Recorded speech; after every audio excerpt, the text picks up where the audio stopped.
บาดมือเนาะจะขูดเนี่ยนี่จักตอกมัดข้าวกับชุ่มพื้นตอกมัดเข่าก็ชื่อเจ้าบ่ตักจ้ะสุดยอดสุดยอดสี่มือเศร้าเลยบ่15บ่อยู่นี่อยู่พุ่น2 4 6 8ลงกัน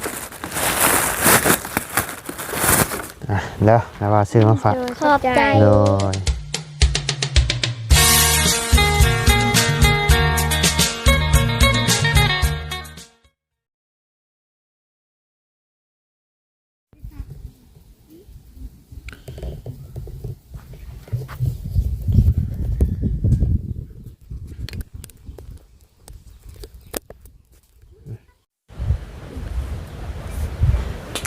เนาะพี่น้องเลย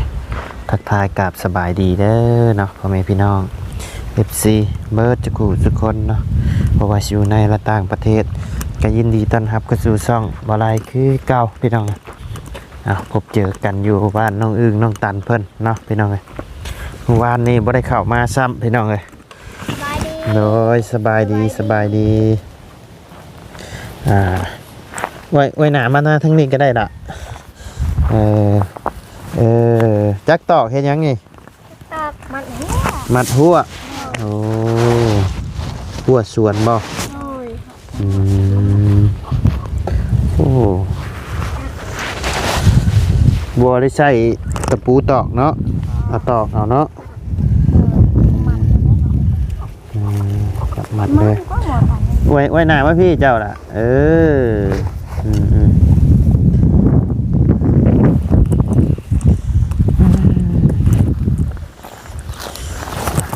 ดีเด้อพี่น้องเด้อเป็นเนาะเจ้ากันเนาะโดยเป็น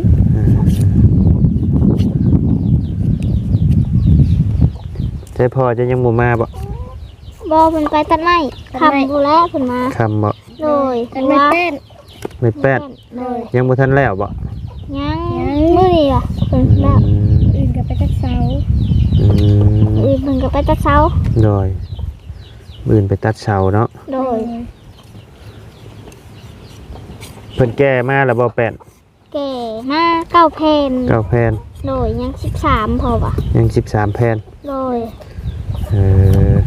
เพิ่น9แผ่นยังเหลือ13เพิ่นเอาแต่20ปลายแผ่นบ่รู้จักกันเพิ่นว่าเอาเท่านั้นจ้ะหรือว่ามันเบิดเท่านั้นบ่ไม่นะเพิ่นพาแล้วเบิดแล้วบ่ไม่แล้วบ่ยังทอนึงบ่ยังทอนึง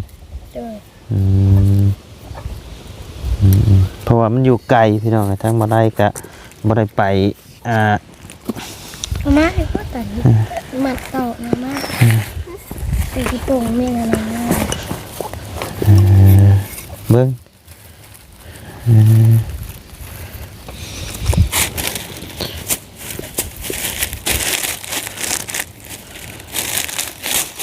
จะจักเองบ่นี่จักมาแต่หาคุดกับจักไปคุดบ่มื้อนี้กะบ่ได้กบมื้อนี้บ่ได้กบชับได้หยังซะได้กระปูกับเขียด2-3โตเขียด2-3โตไปกลิ่นในดีไซน์หั่นนี่เจ้าให้ละบ่าวมื้อนั้นปะไว้ในกระตารถไปแล้วบ่ได้กินครับโอ้ยว่าวันนี้หาบ่ได้โดยน้องเจมได้กบเบ้าน้องเจมได้กบเบ้าโดยมาฮอดหันแล้วก็พาเดียวนางลินกบเบ้ามันเป็นอะไรกบเบ้างัดแล้วมันเกลือเป็นตัวกบออกมาเลยงัดแล้วเป็นตัวกบออกมาเลย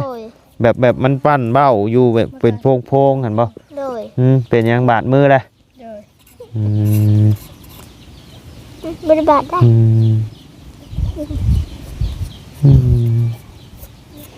เก่งเนาะเจ้ากัน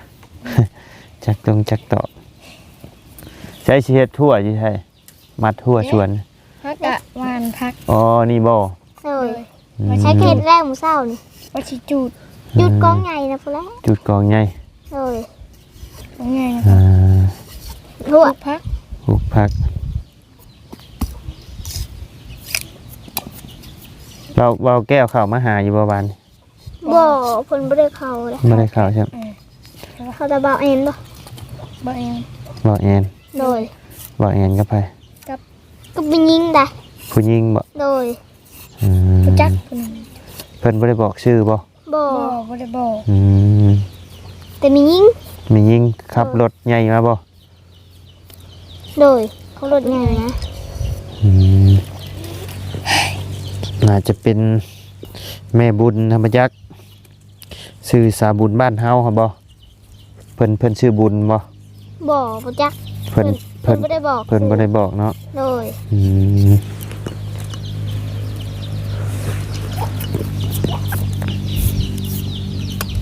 อืมแป้นพอจะเอาไว้ใช่จ้ะ อยู่บ่ เอ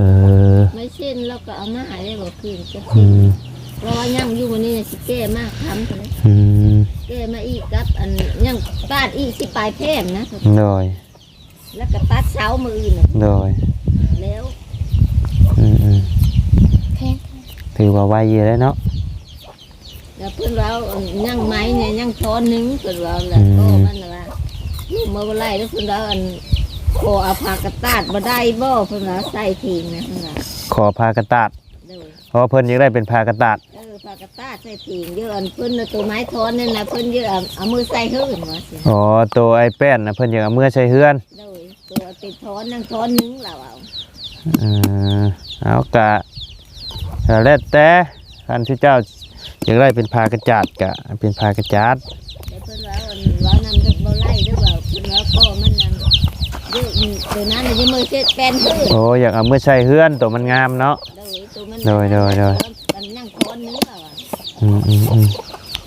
เอาเดี๋ยว ตายมันก็ย่างอยู่ดอกหาย่างบ่ทันได้อ่านปาดมืดหาแล้วว่า เนาะ มาไล่เบิ่งสิก้อนแล้วว่า อืม กินบ่พอ โดย เส้นหลังก็ได้แล้ว เอาแกมาเบิ่งตัวจริงก้อนเนาะเฮ็ดขึ้นเป็นรูปเป็นร่างก้อน เดี๋ยวจังว่ากันเนาะเพราะว่าจักมันสิได้สำใดพี่น้องเพราะว่างบอีหยังก็ยังบ่ทันมาโยพี่น้องเลยก็มันน่ะแล้วว่าอันมื้อนี้น่ะเอามาอีก ต้องหาสร้างหาหยังมาเฮ็ดอีกพี่น้องเอ้ย ไปแพทย์นึง งบสร้างงบหยังคัน ไม้มาครบแล้วคัน งบเฮาพอ อืม ง ง บบ 2หน่วยเลยเด้ โดย ตายแล้วแกมาเลย งบพองบหยังเฮาก็จังสิได้หาสร้างพี่น้องคันบ่มีงบบ่มีหยังเฮาก็บ่สามารถหาสร้าง ใจ มาเฮ็ดได้เอ้าไก่ผูกไก่แม่ตีกันแล้วบัดนี้ แล้วก็เลยว่า ไก่น้องจีนได้ตัวนั้น เรา น่ะ ว่าไม่แปลมันก็ยังสิซอยได้มันใหญ่โพดเราว่ามันหนาโพดนี่ โด นะ ย ซอยเราอันขอมันสิปาดอีมื้อนี้ละย่าดอกเราว่าปาดไม่แป้นก็มัน โดย แล้วมื้ออื่นน่ะสิไปตัดเสาเพิ่นเอาแก้มาเลยเพิ่นว่า โดย ตัดแล้วแล้วมื้ออื่นน่ะต้นนึงแล้วว่าจัก2หน่วยนะ แก่มาที่เดียวได้บ่หกต้น เจ้าว่าได้บ่จักทำมัน อ๋อย่านบ่ได้6ต้นกันสิได้ก็ได้เที่ยวละ3นี่แหละ อันก็มันแก้มากแต่ยัน2เที่ยวพุ่นแหละ โดย แล้วตัดไว้มื้ออื่นแล้วมื้ออีกตอนนั้นเปิดเช้าแล้วก็เล่นไปเอา แก่เที่ยวละ3เมา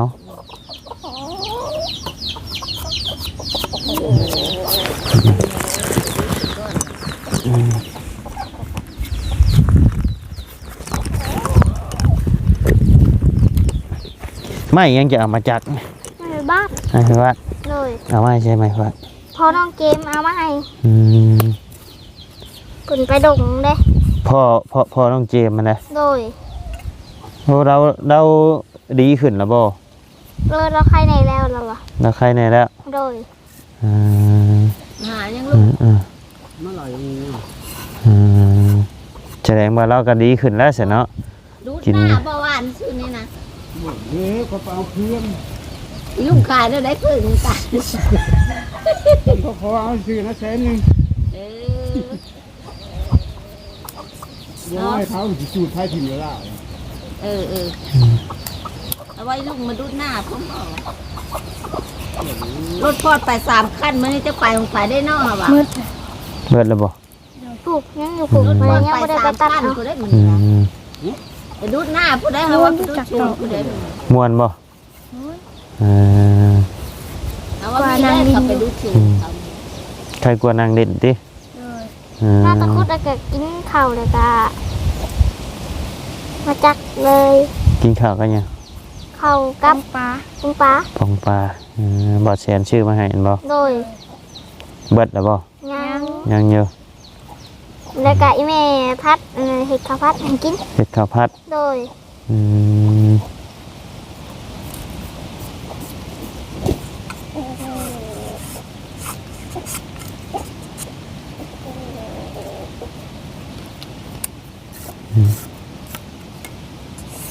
ทาง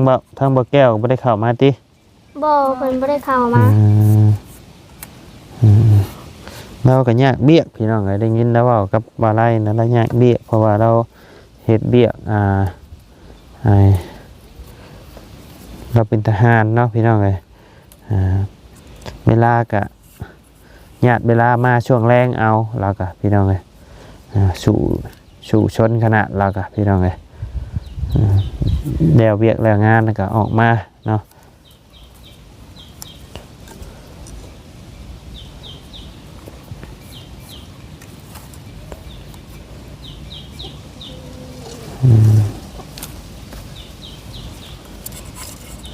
เจ้าพยานมันบาดมือเนาะเจ้าขูดเนี่ยนี่ จักโตะมันข้าวกับชุ่มพื้น ตอกมัดเข่ากับเจ้าบ่ตักจ้ะ โดย จะตัดเอาอยู่โกไม้ เป็น ตีนไม้กระซ่าเนื้อไทย จะตัดเอาเองเลย โดยพอบ่ไปตัด พอไปตัดแล้วไปตัดเอง โดย โอ้เก่งนี่เนาะ น้องตันเป็นคนขึ้น เจ้าเป็นคนดึง เดี๋ยวเราเอาไปตัดเราเอาไม้ไผ่บ้านมาประมวลมาก่อนจ้ะ นั่นนี่ก็ไม่ไผบ้านแต่ว่า โดย ปองสันเนาะไม่อ่อนจากไง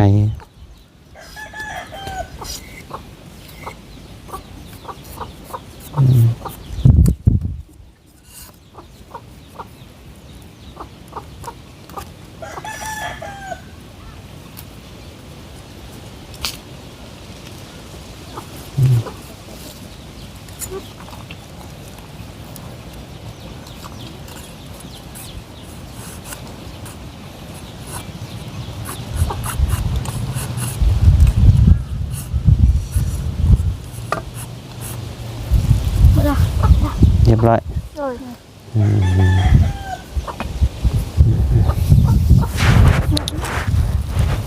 ศพแตะบนาวบ่มันนี่บนาวมัน เอาปันได้ ม นะพอเอาก็ยาเอาเลยละนัวบ่เอาเป็นเอาดีไปได้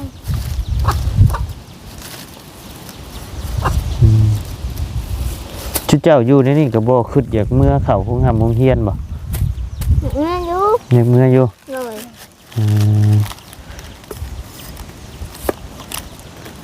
คันกลับไปเข้านี่เข้าห้องใด บ่จัก จะเพิ่นสิอยู่ห้องไหนติ เลย ชื่อเจ้าเฮียนฮอดมอแล้วบ่ตะกี้น่ะ เลยเย็นหน่อยมั้ง เจ้าเด้ ปห้า ปห้า เลยก็ขึ้นเลย แต่ว่าอ่านยังบ่ได้ เลยยังบ่ได้เขียนชื่อตัวเองยังบ่เป็น เขียนชื่อตัวเองบ่เป็น เขียนชื่อหมูจะเป็น เขียนชื่อบ่เป็น เลย ชื่อเจ้าของบ่เป็นโอ้ยมันก็ลุบแล้วนี่อ่า บ่เป็นเขียนบ่เป็น ไปเฮียนแหละเฮียนบ่ เขียน อืมทั้งแม่ก็ยังให้กลับไปเฮียนอยู่บ่ฮะ อย่าให้กลับ ยังให้กลับเนาะ เลย ชูเจ้าคือบ่กลับไปเฮียนเนี่ย บ่มีเงิน บ่มีเงิน เลย ต้องใช้เงินบ่ เลยเยอะ ใช้เงินซื้อกินนี่บ่ เลย เอ เยอะ อ เห็นหมูซื้อกินเนาะยากแล้ว เห็นหมู่ซื้อกินนะยาก เลย กะว่ามื้อละจักพัน มือละ5,000 มื้อละ5,000ก็ได้เนาะ เลย แต่ว่าแม่บ่มีให้แล้วก็บ่ได้ไป เลย อยากเขียนหมู่กินนะอยากนะหมู่พี่น้องก็เลยตัดสินใจออกจากโรงเรียนมาหาขุดกระปูกระแป้งกินอยู่นะ เลย อืม เขียนเป็นกบ กันเกล็ดกันกบคือเก่าแล้วจะบ่ได้เอาไปขายเจ้าก็บ่มีเงินคือเก่า เอามีเงินเฮาก็เอามากิน บ่มีเงินก็เอามากิน เลย คือเก่าแล้วจะบ่ได้กินขนมคือเก่า บ่ได้กินเฮาก็บ่กิน ห่านไปโรงเรียนก็อดเอาไปหยังซะ บ่ได้ อดบ่ได้แล้วหมู่เห็นหมู่กินเนาะ เลย อืม บางทีผู้อยากเฮ็ดกะยำแจ๊ะ ยำไม่เฮ็ดกินอ่างกันบ่อืดน้ำลายได้ทางนี้เนาะอืดน้ำลายเอื้อกบ่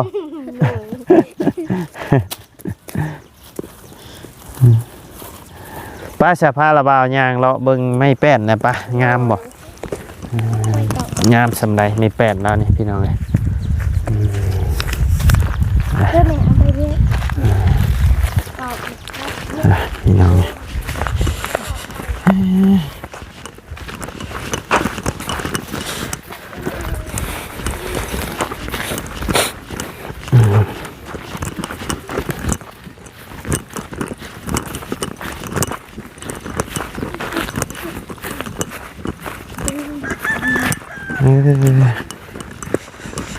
ไม่เสร็จนะก็มีมานำบ่ มาขึ้นน้ำขึ้นป่าย หามก็พอจ้ะนะ น้ำครับเอ้ย หามกับเอื้อยอ๋อไม่ตัวนี้คือใหญ่แฮะตัวนี้บ่เราว่าสิซอยนะโอ้แปดเนาะ แบบ โอ้งามเนาะแปดนี่เนาะ ดู งามพี่น้อง เก้าแผ่นอยู่ดิ เก้าแผ่น เลย หนาเช้าเด้นี่เนาะงามพี่น้องคักแป้นปู อืม เจาะหนึ่งเจาะแล้วก็เจาะขี้ดอกเลยเอาไปติ๊กนี่ติ๊กจอก อย่ามันเนาะมันเขาก็ตัดเอามันยาวอยู่ นี่แต่ผลยังไม่ได้เอาลูกน้ำ นี่ท่านได้เอาตัวเอาลงน้ำเอาขึ้นมาเลย ยัง ยังอยู่ มันจะเห็ดไม่ได้จะเอาขึ้น ตัวนี้ยังใช้ได้เอาลงได้นี่เนาะ โดยกับตัวนี้สองอันนี้ได้เอาลงแล้ว โดยงามเลยพี่น้องเลยใหม่งามคักอะไรกลัวฮอตไหมออกจากลงเรื่อยพี่น้องเลยเฉพาะเราจึงถามมาอยากได้เอาเมื่อปูแป้นเฮือนดอกนี่พี่น้องเลยเราว่าพาเป็นพาไอ้อ้อมเลยแล้วคอเป็นพากระจาดคันนั่นกับพี่น้องเลยเถียงนาแล้วนะเอากะไรคือกันเนาะถ้าเบิ่งก่อนเท่ากันยังบ่ทันเบ้าไปฮอดพุ่นดอกพี่น้องไอ้เรื่องงบเรื่องย่างกะยังบ่มีมาโยเนาะพี่น้องเลยทั้งกะคือว่าแหละทั้งผู้ใหญ่เพิ่นกะถ้ารอรุ่นเบิ่งไม้เบิ่งตอกอยู่นี่แหละพี่น้องเลยว่ามื้อใดตั้งเป็นรูปเป็นร่างเป็นเถียงเป็นหยังเนาะเดี๋ยวสิให้ทั้งพ่อน้องอึ้งน้องตันเพิ่นหาสร้างมาเบิ่งก่อนเฮ็ดเถียงซอยนี่เพิ่นสิเอาน้ำทลายเนาะเฮ็ดเถียงในราคาเท่าไรพี่น้องเอ้ยไม้นี่โอ้คักพี่น้องเอ้ยไม้ร้อยขนาดเลยราคานี่โอ้ถือว่าคักพี่น้องสุดยอด นี่เป็น สี่มือ เศร้าเลยบ่ โดย 15บ่อยู่นี่ โดยยูนห้า 2 4 6 8 10 2 4 6 8 10 12 13หนึ่งแม่นบ่ เบื่อ โอ้จะนับในได้ฮอด15 2 4 6 8 10จะอยู่12 14 15มันบ่แม่น แม่นบ่แล้วว่านับใหม่เด้อ2 4 6 8 10 12 14 16 16บัด อยู่พอดีเป็น21เนาะ 16เนาะ นับไหมนับที่ละโตดูนับที่ละ 2 3 4 5 6 7 8 9 10 11 12 13 14 15 อ้าวนับว่านับขึ้นได้ชิบ 1 2 3 4 5 6 7 8 9 10 1115เนาะ เราว่ารับไปได้16ป้าสป้าไปเอานมน้ำลาบาปะลาบาซื้อนมมาฝากคักเนาะงามมาดีใหม่แล้วนี่กว่าสิเมื่อเบิ่งเฮือนชานน้องเพิ่นก็ยังบ่ทันได้เมื่อจักเทื่ออยู่พี่น้องเอ้ยมีเวลาก่อนสิให้เพิ่นเมื่อเบิ่งพาเมื่อเบิ่งเฮือนชานเราหนาวแล้วเอาผ้าอ้อมไว้เลยกระตุกแล้ว ไป อ่า เฮ็ดก่อนค่ะ เฮ็ดสวนผักบ่ เลยเรื่องข้าง อืม ขึ้นมาเลย โดย แล้วก็กระทั่งเติบของผสมทีเดียว โดย พูดได้ไป อืม เรื่องคัน โดย ดีนะครับมาว่า อืม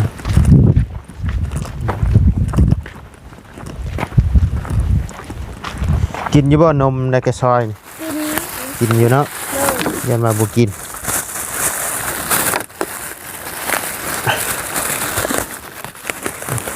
นมกันแล้วนะว่าซื้อมาฝาก ขอบใจ โดยกินเคยกินอยู่บ่ บ่เคยอยู่ บ่เคย บ่เคยปานใด พวกนานๆทีเนาะ โดย มักอยู่บ่เป็น มักอยู่ มักอยู่เนาะ โดย โอเคสามีแต่ทางระเบาวกลับปะกันเด้อบัดนี้เด้อมื้ออื่นเพิ่นแหละสิมาเยี่ยมมายามใหม่เนาะ โดย มาอัปเดตให้พ่อแม่พี่น้องเฮาได้เบิ่งนํกันอีกเทื่อนึงพี่น้องเอ้ยเรื่องไม้เรื่องตอกเรือนซานของน้องเอิงน้องตาลเพิ่นอันนี้สิบาทเทียงเป็นเฮือนก็ได้พี่น้องเอ้ยเพราะว่าไม้มันนี่โอ้ร้อยขนาดเลยพี่น้องเอ้ยไปสบายดีเด้อ สบายดี โดยไปพี่น้องเอ้ยสำหรับคลิปนี้ทางบ่ไรก็สิได้ลำลาเด้อพี่น้องเด้อพบเจอกันในคลิปหน้าเนาะขอบบุญขอบคุณพ่อแม่พี่น้องและ FC เบิร์ดทุกคู่ทุกคนเนาะที่เข้ามาติดตามนะครับส้มทั้งซ่องบ่ไรเนาะสำหรับคลิปนี้ไปแล้วพี่น้องสบายดีเด้อ